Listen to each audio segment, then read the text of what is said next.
Cultiva tu mente no es un podcast de superación personal. Es un podcast de salud mental. Hoy los acompañaremos en este viaje de historias Jesús Mendiola y Yamit Sanabria. Bienvenidos. El tema de hoy, Jesús, primero gracias por aceptar esa invitación como médico con un enfoque en salud mental de este proyecto. Es sobre Santiago, una persona que ha venido transitando un problema de ansiedad en el cual le ha originado una serie de síntomas. Síntomas que él refleja como pérdida del sueño, insomnio constante, también lo refleja como gastritis, un dolor intenso en el abdomen que le genera muchos inconvenientes a la hora de alimentarse y va acompañado de náuseas y también de algunas escenas que puede llevar a vómito. Otra parte fundamental de este caso es una sensación de intranquilidad, como si afectara al sistema nervioso. Y además de ello, pues puede estar presentando por su edad unos temas asociados cerca a tensión arterial.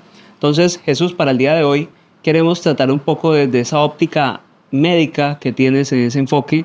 Primero, ¿qué es somatizar síntomas? ¿Es posible que uno desde su propio cerebro pueda generar una serie de condiciones que están presentes pero a la vez no? Que parece una gran contradicción, pero ¿se parte de la somatización?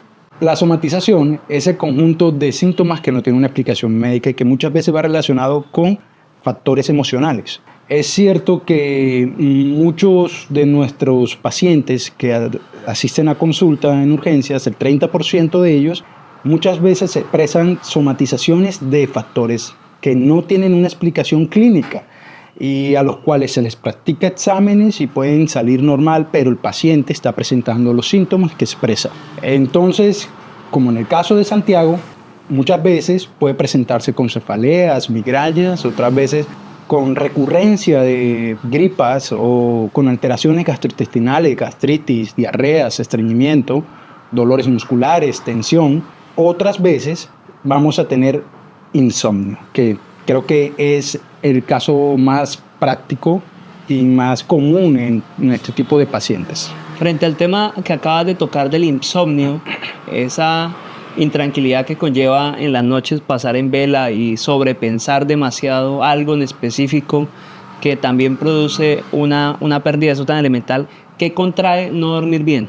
No dormir bien contrae muchas consecuencias realmente, Yamit, debido a que el dormir es el momento en el que nuestro cerebro puede descansar de todos esos estímulos que está recibiendo diariamente. Está recibiendo estímulos visuales, estímulos auditivos, está recibiendo órdenes y cuando le damos espacio al sueño, vamos a descansar de esa actividad que está generando constantemente el cerebro. O sea, realmente la pérdida de sueño nos conlleva a esa imposibilidad de recuperarnos para poder estar constantemente en el día a día. Y hay otro tema que tocaba en la historia que me parece bien interesante y es todo lo asociado al sistema digestivo. Una gastritis, ¿en qué puede desencadenar? Bueno, la gastritis puede desencadenar muchas consecuencias gastrointestinales, como alteración en la motilidad intestinal y trastornos digestivos. ¿Qué produce la gastritis? Usualmente la produce la liberación del cortisol, que aumenta por las células gastrinas la producción del ácido clorhídrico. Estas preparándose para la digestión de alimentos y muchas veces para darle el inicio al proceso de digestión, ¿de acuerdo? Pues si realmente inicia en la masticación, pero el inicio del proceso en el cual la comida se convierte en ese bolo alimenticio es producto de la degradación de los alimentos por el ácido clorhídrico.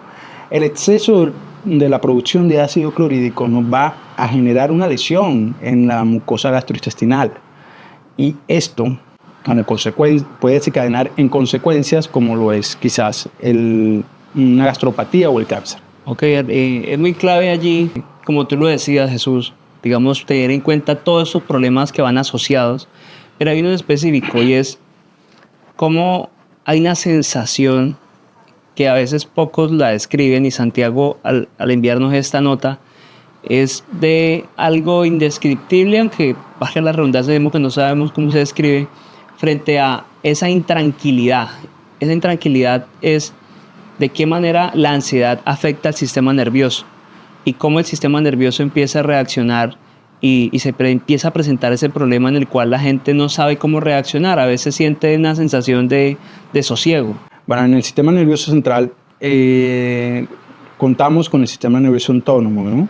Que está liderado por la hipófisis. La hipófisis envía señales que deben ser recibidas por la glándula suprarrenal que se encuentra encima del riñón. Esta nos va a ayudar a liberar catecolaminas que sirven para actuar en respuesta al miedo, a la huida o a factores que utilizábamos primitivamente para la supervivencia. Eso me parece muy interesante porque es casi que sentirnos como si nos persiguieran, como si tuviéramos una sensación constante de miedo. Creo que ese miedo es el que embarga a mucha gente y hace pensar a veces lamentablemente hasta en actuaciones que pueden desencadenar en, pues, que pueden llevar al suicidio o los intentos de suicidio que son muy altos. Yo creo que es parte también de esa desesperación de no encontrar una respuesta, pero hay algo clave que siempre hemos dicho en este podcast y es buscar atención profesional, no quedarnos solamente en las recomendaciones, no quedarnos en los consejos de las redes sociales, de youtubers que tienen unos elementos muy buenos en temas motivacionales, pero en la práctica que generen herramientas básicas, científicas, pues no, en muchas ocasiones no las tenemos. Pero, ¿qué consejos daríamos desde el campo médico para avanzar en este importante capítulo sobre en esas crisis que se puedan presentar desde el ámbito médico? ¿Qué se sugiere que se pueda hacer para intentar tranquilizar un poco estos momentos que parecen bastante complejos? Claro, mira, lo primero que hay que hacer es, como bien has dicho, buscar ayuda profesional, pero antes, si tenemos algún tipo de estigma o tenemos miedo al prejuicio, nos toca informar a nuestros allegados, idealmente, informar a nuestro círculo social, a nuestros amigos, a nuestra familia y comentarles realmente que estamos padeciendo por una situación que nos tiene intranquilos. Hay que entender también que nosotros nos podemos enfermar de la mente como nos enfermamos del riñón, o como nos enfermamos del corazón, o nos enfermamos de los pulmones. La mente, deberíamos dejar el estigma social que tenemos en pro de juzgar o de sentir que las personas que tienen alguna enfermedad mental son débiles de mentes o algo similar. Realmente lo que tenemos que hacer es tratar de buscar ayuda como primera opción. Luego ya vendrán otro tipo de terapias, la terapia cognitivo-conductual o la terapia farmacológica. Estos son ya guiados por profesionales en psicología y medicina. La gente le tiene mucho miedo a los fármacos porque dice que eso crea dependencia y lo tratamos en un capítulo anterior. Tomar un medicamento de manera recurrente puede generarnos de por vida que tengamos que hacerlo. Con los fármacos realmente, nuevamente hago enfoque en que debemos tratar de ser guiados siempre por el profesional. No tenemos que tratar de automedicarnos porque lo leímos en internet y vimos que le funcionó a un amigo. No, hay que reconocer que somos diferentes cada uno nuestros organismos y pueden, además, los fármacos en algunos casos como la benzodiazepinas causar dependencia. Lo mejor en estos casos es ir guiados con un profesional. Si el profesional nos da un medicamento, es porque seguramente encuentra que es la manera adecuada de tratar la exacerbación de esos síntomas que estamos manifestando.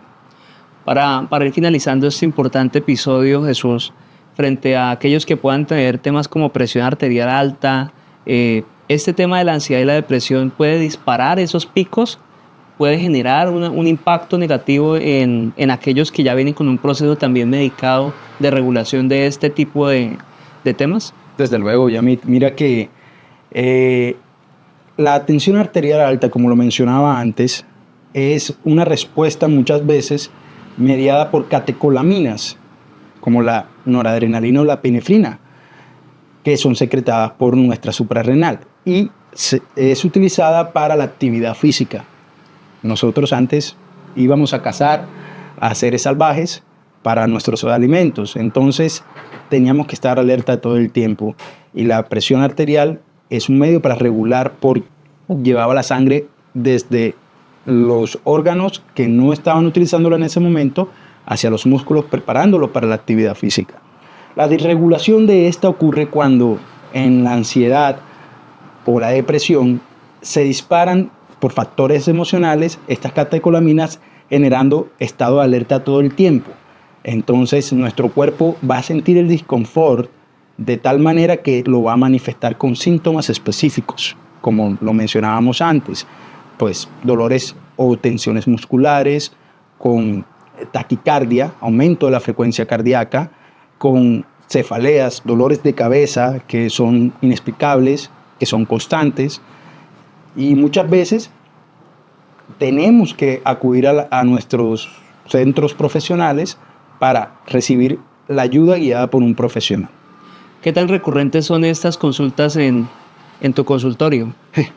Yamit, me atrevo a decir que el 30% de las consultas que se presentan en mi consulta diaria se dan por este tipo de situaciones. Son para personas que están somatizando algún tipo de factor emocional y que no tienen una causa médica explicable. Lo que les recomiendo a los profesionales de la salud en este tipo de casos es que tengamos un poco de empatía con el paciente y tratemos de no juzgar el síntoma ni cómo lo está expresando el paciente. No le digamos al paciente, vea, señora, usted no tiene nada, señor Santiago, usted no tiene nada, por favor, vaya y tómese. No. Entendamos qué nos quiere decir el síntoma en específico para poder tratarlo integralmente desde un enfoque de salud mental, entendiendo que todo está relacionado con la salud mental. Vale, Jesús, muchas gracias por acompañarnos el día de hoy en este importante episodio. Como siempre, ya lo vemos, hay que buscar ayuda profesional y en especial escuchar a los que saben de la materia para poder garantizar una mejor calidad de vida.